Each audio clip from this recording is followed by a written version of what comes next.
Muy bien, en el marco de la Secretaría de la Investigación y Posgrado de la Facultad de Humanidades de la Universidad Nacional de Mar del Plata, empezamos el lunes 9 de septiembre con el seminario denominado La lectura en modo Borges, de la enseñanza de la literatura a una explicación relacional de la creatividad lingüística.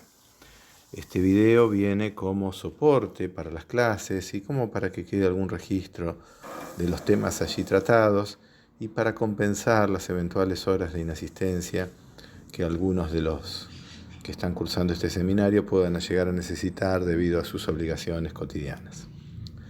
El curso, se denomina justamente de la enseñanza de la literatura, ese es el subtítulo, ¿no? De la enseñanza de la literatura a una explicación relacional de la creatividad lingüística.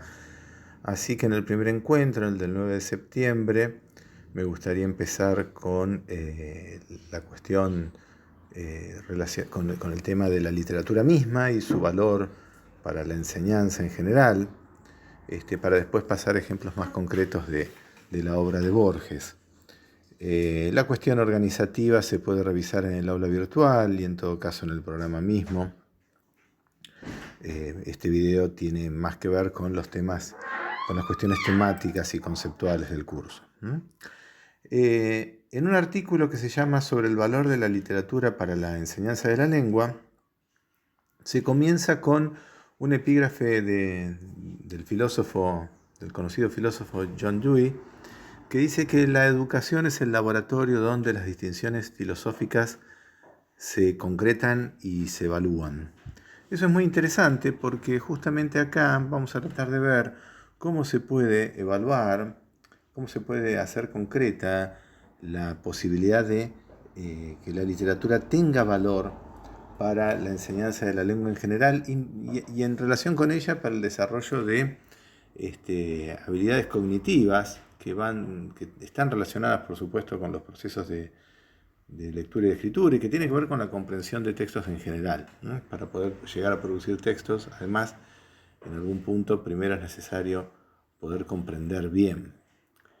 En este trabajo se comienza con la idea de que la filosofía tiene un valor como saber fundacional de la educación y tiene que ver con esa idea de Dewey, y se pasa luego a analizar las cuestiones por las cuales, en efecto, se puede considerar que la literatura tiene un enorme valor para la enseñanza de la lengua en general. Por supuesto que puede tener un fin en sí misma, Borges diría, la lectura no tiene que ser obligatoria, la lectura tiene que ser una fuente de felicidad, y bueno, en fin, precisamente encontrarse con los textos literarios tiene que ser una fuente de misma.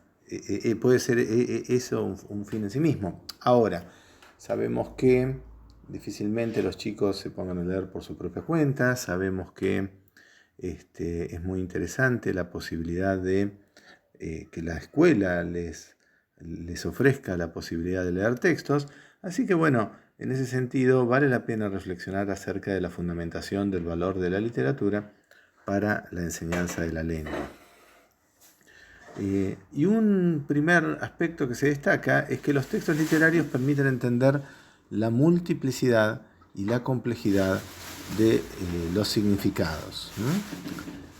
Allí, por ejemplo, la figura 1 presenta algo que también en este curso va a ser importante, que es la manera en la que se trata al significado en términos relacionales.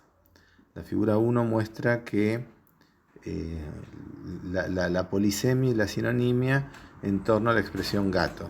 Si ustedes se fijan, hay un triangulito, hay un corchete, con como indicando hacia arriba, del cual salen varias flechas.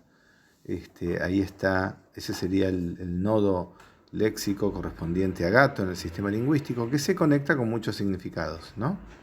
Ahí estaría representada la polisemia de manera bastante gráfica en términos de las redes relacionales, en términos de redes abstractas, en términos del sistema grueso de representación de las redes relacionales.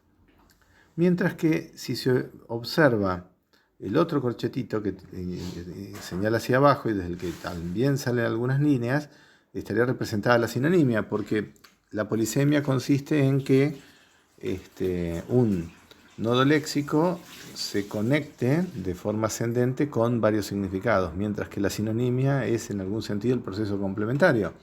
Un significado, un concepto que se conecta de forma descendente con más de un nodo léxico. En efecto, si ustedes ven, gato, por así decirlo, tiene varios significados, por eso están las conexiones ascendentes, mientras que el concepto felino doméstico se puede expresar de diferentes maneras, por medio de diferentes palabras, concretamente por medio de morrongo, micho, minino.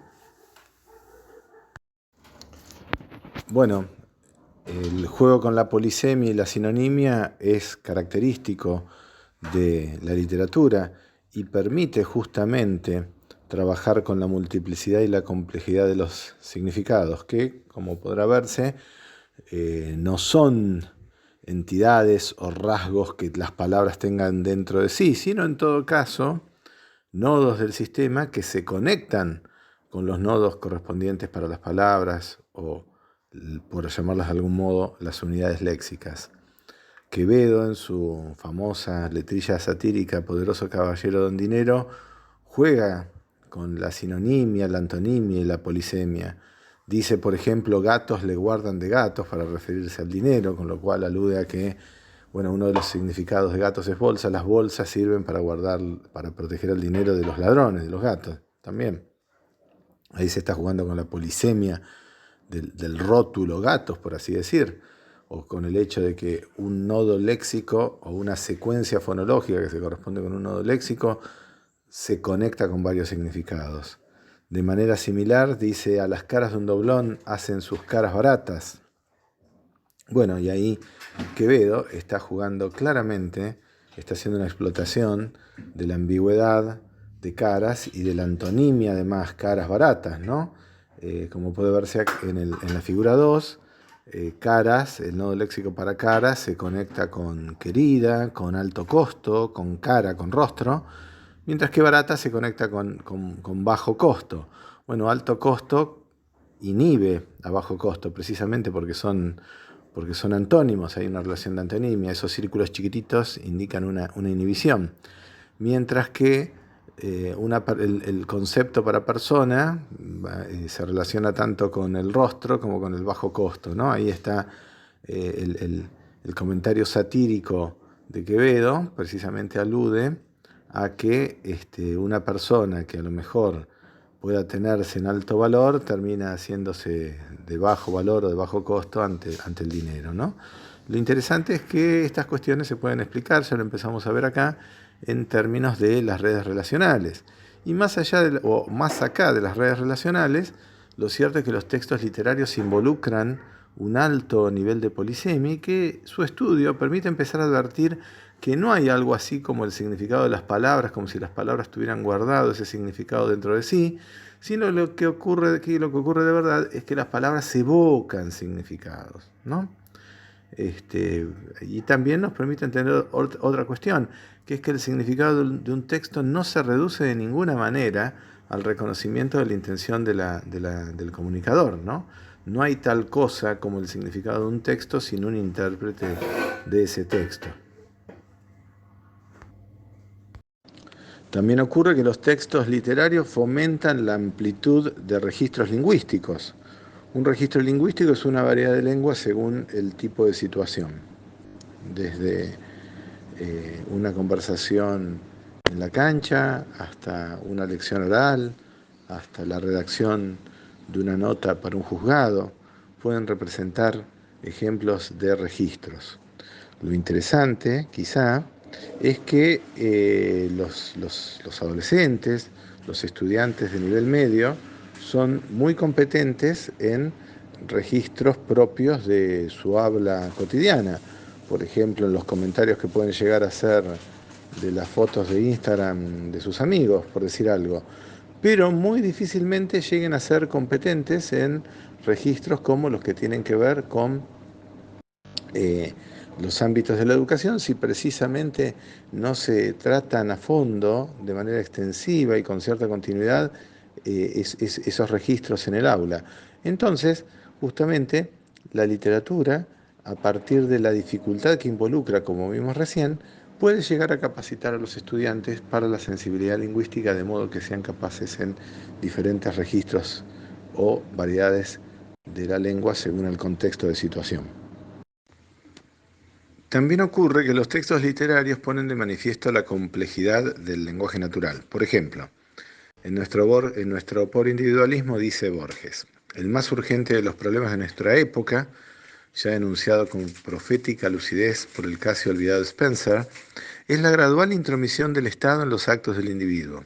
En la lucha con ese mal, cuyos nombres son comunismo y nazismo, el individualismo argentino, acaso inútil o perjudicial hasta ahora, encontrará justificación y deberes. Bueno, es un pasaje de poco más de 50 palabras y uno podría llegar a decir que ahí hay un razonamiento deductivo que en una de sus interpretaciones plausibles se puede llegar a representar así, ¿no? Con esta paráfrasis. Las premisas serían que el individualismo argentino es una exaltación del individuo, precisamente de la persona individual, y que desconoce la importancia del Estado, y que una exaltación del individuo constituye un freno a los sistemas totalitarios, como el comunismo o el nazismo, ¿no? Sistemas que destruyen la persona individual. La conclusión es que el individualismo argentino es un freno a los sistemas totalitarios. Bueno, esa paráfrasis a lo mejor es menos atractiva, aunque más comprensible que el original, pero permite justamente entrever la inmensa complejidad, la vaguedad, la polisemia que involucran las palabras usadas en el lenguaje cotidiano. La comprensión de los textos literarios entonces nos desafía a entender la polisemia y la vaguedad, todas esas complejidades del sistema lingüístico y con ellas también en nuestro sistema de conocimiento, ¿no? Quien se adentra en los textos literarios empieza a entrever nuestra propia complejidad. Y si nuestro lenguaje y nuestro sistema de conocimiento fueran fáciles de entender, nosotros seríamos demasiado simples. En ese sentido, los textos literarios parecen encontrar en el colegio, en el aula, justificación y deberes. Bueno, los textos literarios también nos hacen conscientes del valor de las metáforas. A veces se piensa que la metáfora es un recurso de expresión elevado, característico de la literatura, de las poesías más legitimadas, pero en realidad las metáforas no son nada ajenas a las conversaciones que se dan en las plazas, en los cafés, en las estaciones de colectivos, en el supermercado, en la cancha de fútbol. En las conversaciones cotidianas se usan expresiones que se refieren a una cosa por medio de una transposición por analogía. Un ejemplo característico, un ejemplo muy citado, es que en las lenguas occidentales hay frases hechas que comparan el tiempo con el dinero o con objetos muy valiosos. Todas ellas involucran alguna metáfora. El tiempo es oro, time is money, el tiempo es dinero, y así. Ahí aparecen varias expresiones que ustedes pueden ver, que se pueden ver en la lámina. Nada de extraño hay en ello en el lenguaje cotidiano.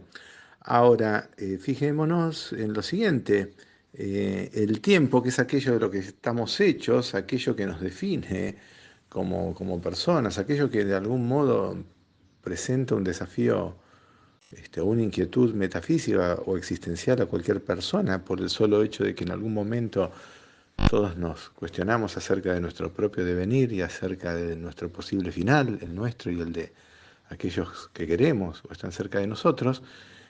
Bueno, aquello que es tan valioso lo comparamos precisamente con aquello que es tan valioso, aquello que nos define, que es el tiempo, lo comparamos con el dinero. Bueno, y eso dice mucho acerca de nuestra cultura, ¿no?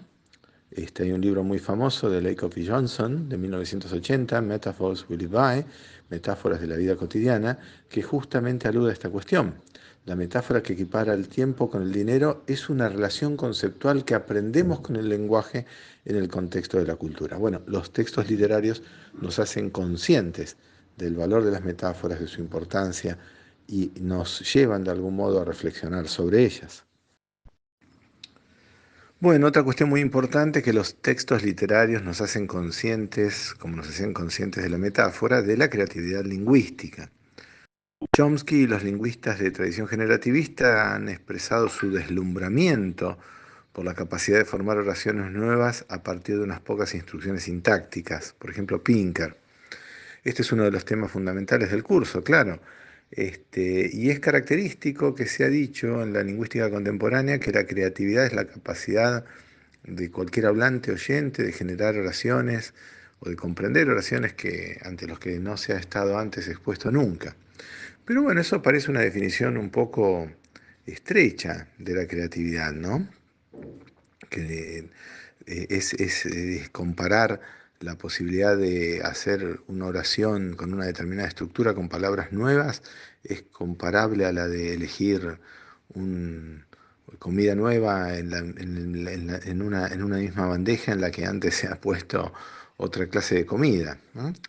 La creatividad lingüística debería ponerse de manifiesto, o de hecho, ¿no? Se pone de manifiesto en todos los niveles lingüísticos, en especial en el nivel del significado, no solo en el de la sintaxis.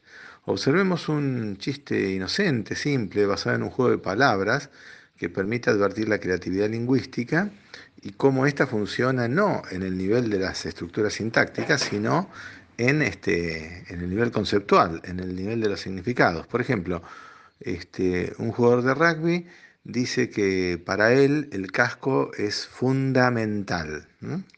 La figura 3 muestra algunas de las conexiones fonológicas, léxicas y sobre todo conceptuales que tiene que haber en el sistema de un hablante o oyente cualquiera, sobre todo, bueno, de los oyentes, ¿no? Que comprenden el chiste. Como se puede ver, tenemos las sílabas funda, men y tal, que bueno, y eso conecta de forma ascendente, tenemos otra vez los corchetitos que marcan nodos O, ya daremos más explicaciones detalladas sobre esto, pero si ustedes se fijan, fun conecta con funda y con fundamental, la sílaba da lo mismo y así sucesivamente. Funda se asocia a protección, fundamental es algo necesario, y mental, bueno, conecta con mente, que tiene que ver con el cerebro y con la cabeza, ¿no? Otra vez se juega con la ambigüedad, y un chiste aparentemente tan sencillo da cuenta de la creatividad lingüística y de cómo interaccionan, esto es lo interesante, todos los niveles lingüísticos, no solo la sintaxis, la sintaxis, desde luego, puede ser uno de los niveles que intervenga en el proceso creativo, pero de ningún modo es lo que define la creatividad lingüística por sí misma. Eh, en la creatividad lingüística tiene que aparecer justamente la posibilidad de conectar conceptos, ideas, significados que antes no habían sido conectados. Algo muy interesante también es que los textos literarios permiten entender la coexistencia de macroestructuras textuales. Ya se ha dicho que no hay tal cosa como el significado del texto independientemente de la lectura. Ahora, un aspecto fundamental para la comprensión, valga esta palabra con la que recién jugábamos, ¿no? Pero un aspecto fundamental del significado que permite justamente eh, captar, reconocer si un estudiante entiende el texto, es precisamente si es capaz de asignarle coherencia como un todo. Y acá aparece ese interesante asunto que es el de la coherencia global, ¿no? El significado del texto como un todo, que se pone de manifiesto por medio de las macroestructuras textuales. Así, por ejemplo, el gaucho Martín Fierro, comúnmente conocido como la ida, algo que a Borges no le gustaba mucho que se lo llamara así porque si había ida y vuelta parecía que se estaba hablando como de boletos de tren o de colectivo. El gaucho Martín Fierro de 1872 puede leerse como una historia o narración, pero también puede leerse como una estructura argumentativa. Ahí aparecen el esquema 1, el gaucho Martín Fierro y su significado global como narración, y en el esquema 2, el gaucho Martín Fierro, significado global como argumentación. Como narración, bueno, tenemos que Martín Fierro, padre de familia honrado y trabajador, lo llevan a la fuerza a la frontera, donde sufre humillaciones y torturas, que después de huir, el desarrollo o el nudo es que después de huir no encuentra a su familia, por lo cual se entrega al alcohol y a la violencia y mata a 2 hombres, y la conclusión es que perseguido por desertor y gaucho malo, se hace amigo de Cruz y escapa con él, con su amigo, a tierra de indios. Bueno, eso es, por supuesto, un altísimo nivel de abstracción o de síntesis, pero da cuenta de historia de Martín Fierro, es decir, de la estructura de Martín Fierro, de la ida, como se conoce a esta primera edición, a esta primera parte, más que primera edición,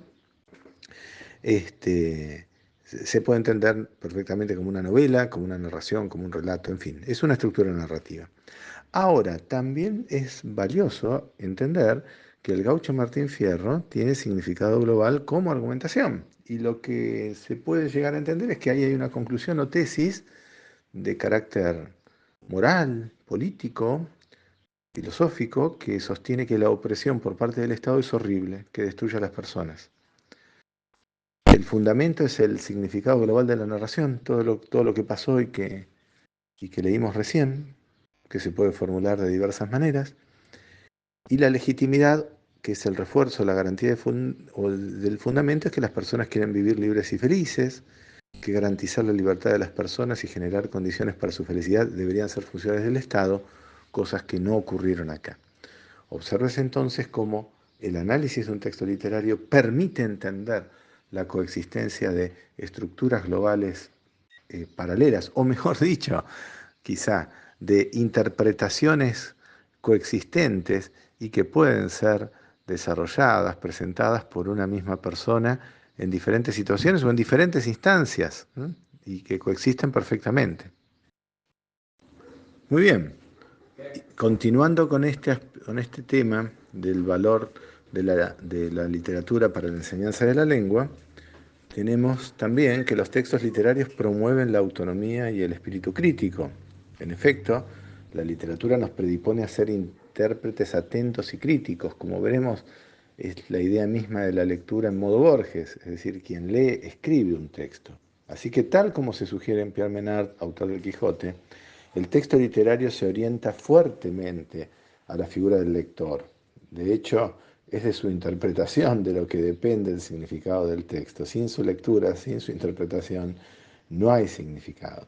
Así que el desarrollo de la competencia lectora promueve claramente la autonomía y con ella el espíritu crítico, que es imprescindible para llevar una vida relativamente autónoma y seguramente con el espíritu de libertad, con perspectiva de libertad.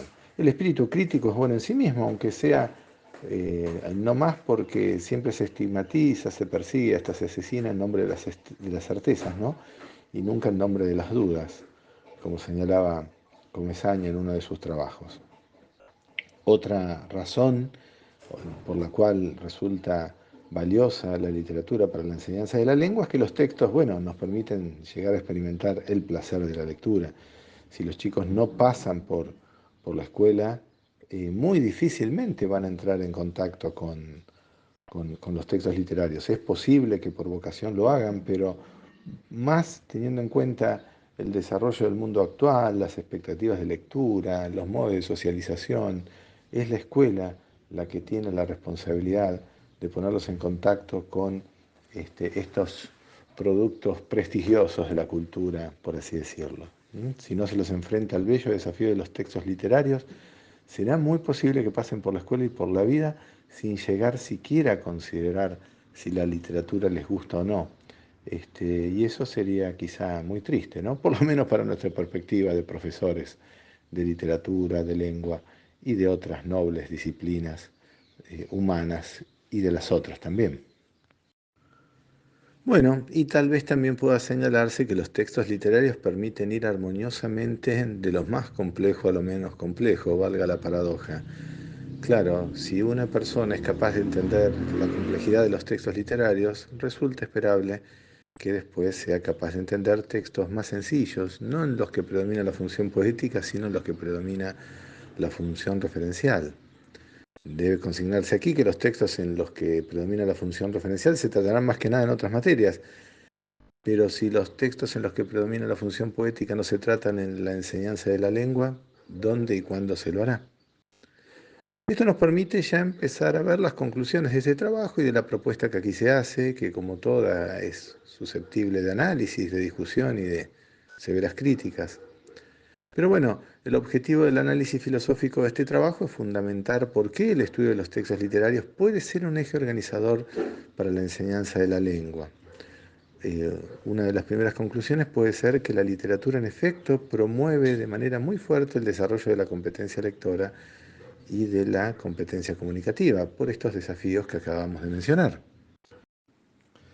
Puede señalarse también que el aprendizaje de la lengua, de las estructuras lingüísticas, el significado y el uso de la lengua son aspectos de un mismo y vasto fenómeno. La figura 4 ofrece un esquema en ese sentido, ¿no? A lo largo de toda nuestra vida aprendemos y usamos la lengua y también construimos y comprendemos estructuras lingüísticas en las que se evocan significados. La figura 4 da cuenta de las interrelaciones entre los aspectos a considerar en la enseñanza de la lengua. También, como se ha dicho, la competencia lectora y por contrapartida la competencia comunicativa se pueden desarrollar en buena medida gracias al estudio de los textos literarios. No parece verdad que el desarrollo de las competencias vaya por un lado y el desarrollo de los temas de las asignaturas vaya por el otro. No hay así una posición irreductible entre las habilidades y los contenidos, simplemente porque no parece posible que la competencia lectora y la competencia comunicativa se desarrollen en un vacío de contenido. Y también es falsa la oposición en relación con lo dicho anteriormente, en la que se plantea muchas veces que las habilidades van por un lado y la memoria por el otro, como si únicamente las primeras, las habilidades, fueran indicadores de inteligencia y la memoria fuera una especie de depósito, registro, cajón en donde se guardan cosas. La memoria lingüística y conceptual puede entenderse como la representación de las estructuras gracias a las cuales podemos entender y producir los textos. Dicho de otro modo, el desarrollo de la competencia lectora y de la competencia comunicativa son posibles también gracias a la memoria, no sin ella o en contra de ella. Otra cuestión interesante es que el objetivo de una enseñanza de la lengua que se sostenga en el estudio de los textos literarios no es la de formar autores literarios. El objetivo es el de formar lectores y hablantes competentes en todas las funciones del lenguaje. En relación con todo lo anterior, puede señalarse también que el estudio de los textos literarios implica la comprensión de los textos en los que predomina la función referencial, pero no la inversa. Por ejemplo, la comprensión de textos informativos no implica la comprensión de textos literarios. Esto tiene que ver con lo que marcábamos hoy de la relación entre las diferentes asignaturas. En lengua quedará el estudio de la función poética y también de la función referencial, pero bueno, la función referencial le queda a las otras materias, en lo que tiene que ver con la selección de aspectos puntuales de esa referencia. En las ciencias naturales, por ejemplo, cuestiones que tienen que ver, valga la obviedad, con aspectos del mundo natural, por dar solo uno de los tantos ejemplos. Deberá hacerse también una relación coherente entre los textos literarios y el estudio del sistema lingüístico, ¿no? El desarrollo de la competencia lectora y de la competencia comunicativa no tiene que prescindir del estudio sistemático de la normativa o de la lexicogramática, por ejemplo. Habrá por ello un continuo con los temas de lengua. El desarrollo de la competencia lectora y de la competencia escritora se va nutriendo del estudio sistemático de la lexicogramática, la fonología, la teoría del significado y aún de las normas. Y por último, habrá también que justificar en cada caso las obras literarias a enseñar. Pero bueno, al igual que lo que se dijo en el punto anterior, eso puede ser tema de otro trabajo. Lo interesante es que acá pudimos ver algunas cuestiones que permiten empezar a entender el valor de la literatura para la enseñanza de la lengua en general. Tal vez sea algo obvio para los que somos profes, docentes de lengua, pero bueno, siempre es necesario ofrecer explicaciones aún de lo que puede parecer obvio, porque justamente a veces quizá lo obvio es lo más difícil de justificar. Quizá, como sugiere Borges, cómo explicarle a la gente a veces que la luna merece ser mirada o que es mejor tomar agua antes que tener sed. Eso lo dice a propósito de la necesidad de explicar que un libro como el Fausto de Estanislao del Campo tiene valor literario.